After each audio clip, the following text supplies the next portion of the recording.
Muy buenos días, amada Iglesia Hispana Antioquía. Bienvenidos al devocional de hoy. Hoy es el día lunes 5 de abril. Vamos a empezar un nuevo libro de la Biblia. Vamos a ver la palabra en Éxodo capítulo 1, versículos 1 al 14. Y al estudiar el libro de Éxodo, veremos cuán importante es entender la esclavitud de Israel en Egipto y su salvación para poder entender nuestra salvación cristiana. En el libro de Éxodo vamos a ver muchas semejanzas entre el pueblo de Israel y la iglesia de hoy. Vamos a ver muchísimas semejanzas entre Moisés y Jesús. Es que vamos a empezar en el capítulo 1 en el libro de Éxodo. Y el título del devocional de hoy es La creación de una nación y la oposición a los propósitos de Dios. De la misma manera que Dios eligió a Abraham y empezó a formar una nación de sus descendientes, hubo oposición contra los propósitos de Dios. Igual eso es lo que encontramos en el Nuevo Testamento cuando Jesucristo establece la iglesia. Hay muchísima oposición en contra de los cristianos en los primeros siglos, pero veremos que al final se cumplirán los propósitos perfectos de Dios. Y nosotros como cristianos podemos tener esa fe que Dios lo hará para su gloria. El libro de Éxodo sí se trata de Israel, se trata un poco de Moisés, pero en fin el personaje principal del libro de Éxodo es Dios. Es Dios que obra en poder, es Dios que cumple sus propósitos eternos. Vamos a empezar en el versículo 1 del capítulo 1. Dice, aflicción de los israelitas en Egipto. Estos son los nombres de los hijos de Israel que entraron en Egipto con Jacob. Cada uno entró con su familia. Rubén, Simeón, Leví, Judá, Isaacar, Zabulón, Benjamín, Dan, Neftalí, Gad y Aser. Todas las personas que le nacieron a Jacob fueron 70, y José estaba en Egipto. Entonces, si volvemos al libro de Génesis, que es muy importante, porque Éxodo es una continuación del libro de Génesis. De hecho, si vemos el hebreo original del libro de Éxodo, empieza así, y tal cosa. ¿Por qué y? ¿Por qué la conjunción y? Porque es una continuación de todo lo que vemos en el libro de Génesis.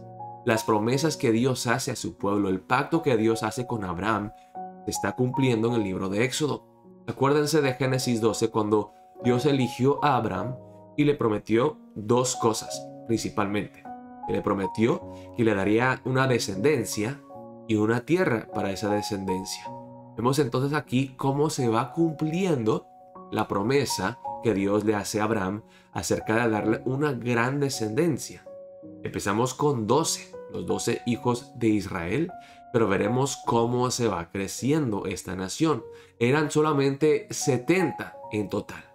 Pero dice luego en el versículo 6, y murió José y todos sus hermanos y toda aquella generación. Pero después de la muerte de los 12, aún se sigue cumpliendo el propósito de Dios, porque dice, y los hijos de Israel fructificaron y se multiplicaron, y fueron aumentados y fortalecidos en extremo, y se llenó de ellos la tierra. Las palabras que encontramos aquí en el versículo 7 no solamente aluden al pacto que Dios hace con Abraham, sino también a las palabras que encontramos en el libro de Génesis al principio, ¿no? Cuando Dios creó a Adán y le dijo, Adán, Eva, quiero que ustedes fructifiquen, que se multipliquen y llenen la tierra. Y efectivamente eso es lo que está ocurriendo aquí, que Dios está llevando a cabo sus propósitos en formar una nación elegida, así de la nada, como Dios creó toda la naturaleza y toda la creación entera de la nada. Dios eligió a Abraham y a través de su descendencia Él va a establecer toda una nación. Ahora veremos cómo sigue aquí en el versículo 8, que cuando Dios desea hacer algo, siempre hay oposición de parte del enemigo, que usa diferentes instrumentos humanos para oponerse a los propósitos de Dios.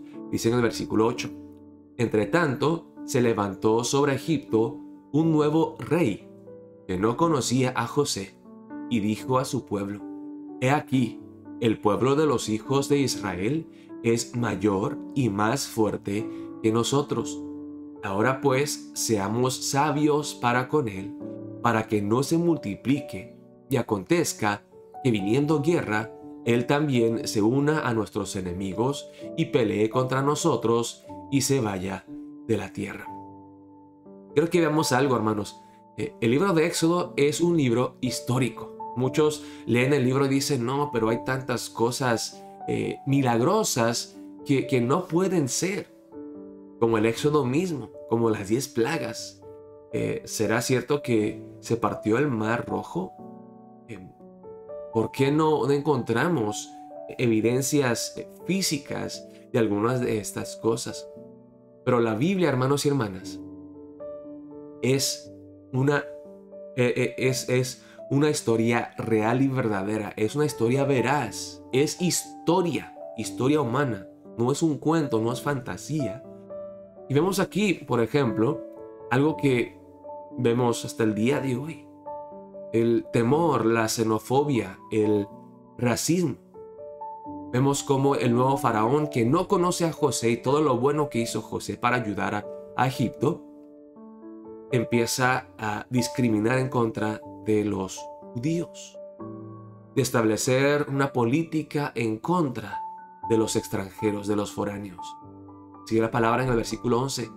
Entonces pusieron sobre ellos comisarios de tributos que los molestasen con sus cargas, y edificaron para Faraón las ciudades de almacenaje, Pitón y Ramesés.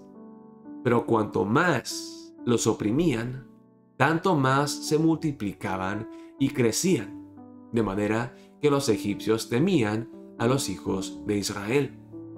Y los egipcios hicieron servir a los hijos de Israel con dureza, y amargaron su vida con dura servidumbre, en hacer barro y ladrillo, y en toda labor del campo, y en todo su servicio, al cual los obligaban con rigor.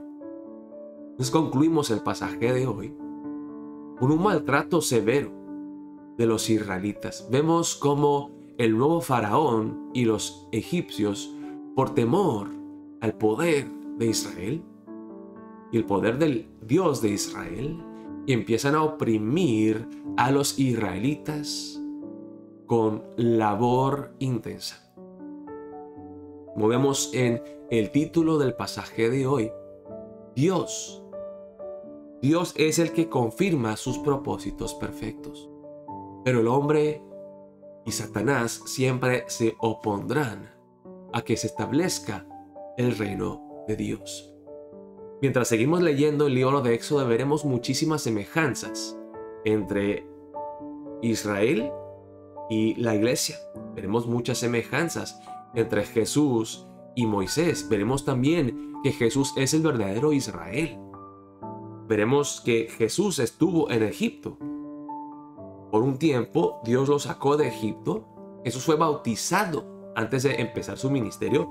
¿En qué? Pues el bautizo de Israel, cuando se parte el Mar Rojo, es como el bautizo de Jesús. Es bautizado, pero que luego Jesús, para empezar su ministerio, pasa 40 días en el desierto. De la misma manera que Israel anduvo vagando 40 años en el desierto. Veremos muchísimas semejanzas entre los evangelios, el Nuevo Testamento y el libro de Éxodo. Y es por eso que es muy importante que nosotros tengamos un entendimiento correcto y bíblico del libro de Éxodo. Pero para animar a los hermanos, cuando Dios hace su obra, siempre encontraremos a Satanás oponiéndose a la obra de Dios. Y nosotros como cristianos, la verdad, sufrimos. ¿Cómo nos gustaría que Dios nos rescatara de todo sufrimiento y aflicción? Que no sufriéramos ninguna oposición de parte del mundo. Pero hermanos y hermanas, de la misma manera que Israel perseveró y Dios en su tiempo perfecto actuó para sacar a Israel de la esclavitud y el sufrimiento, nosotros podemos estar 100% seguros que Dios está con nosotros aún en medio de esta aflicción y Él nos rescatará. ¿Cuántos pueblos han meditado en el libro de Éxodo para seguir perseverando en la fe? Tenemos a los afroamericanos aquí de los Estados Unidos que han compuesto tantas canciones acerca del Éxodo, esperando el día en que serían ellos liberados de la esclavitud aquí en este país. Nosotros podemos leer el libro de Éxodo y confiar plenamente en nuestro Dios, que cumplirá sus propósitos perfectamente, en su tiempo perfecto. Es que empecemos el día de hoy orando: Dios, ayúdanos a estudiar el libro de Éxodo, a entenderlo y a vernos dentro de este libro, y que la palabra tuya nos dé confianza, nos dé convicción, nos dé fortaleza para seguir perseverando en fe. Oremos de esa manera para empezar el día de hoy. Dios los bendiga, amada Iglesia Hispana Antioquía. Esperamos verlos mañana en el culto de bautismo a las 7:30 de la noche. Dios los bendiga.